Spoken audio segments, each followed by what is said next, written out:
Бишкекте 80 миллион сомдук мүлк мамлекеттин менчигине кайтарылды. Бул тууралуу башкы прокуратурадан билдиришти. Маалыматка ылайык жүргүзүлгөн текшерүүдө Бишкек шаарынын 7-кичи районундагы аянты 0,11 гектары жер тилкеси жана турак эмес жай мурда мыйзам талаптарын бузуу менен бир акционердик коомдун менчигине өткөрүлүп кеткендиги аныкталган.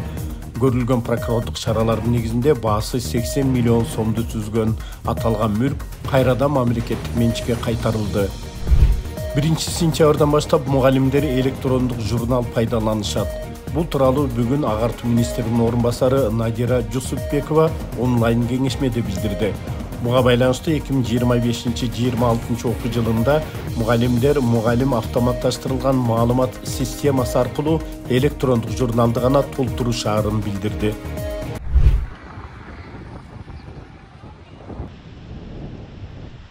Эге деңизиндеги Чечмек курорттук аймагында катуу токой өртү чыгып, от үйлөргө жакындап, 3 айылдын тургундары эвакуацияланды.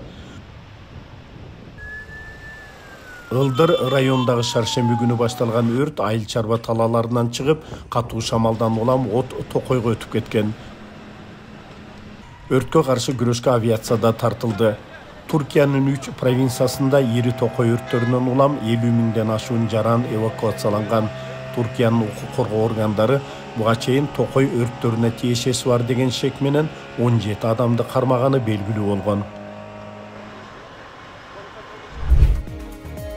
Күн мурун Иран өзүнүн аба мейкиндигин ички эл аралык жана транзиттик каттамдар үчүн ачты. Чечим Ирандын жарандык авиация уюмунун макулдугун эске алуу менен учуунун коопсуздугуна так баа берүүдөн кийин кабыл алынган. Тегерандын 2 аэропортунун, ошондой эле өлкөнүн түндүк, чыгыш, батыш жана түштүк аймактарындагы аэропорттордун иши кайра жанданды.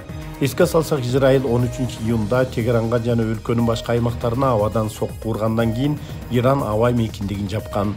12 күнгө созулган жаңжалдан кийин тараптар 24 июнда ок атышууну токтотуу келишимине жетишкен.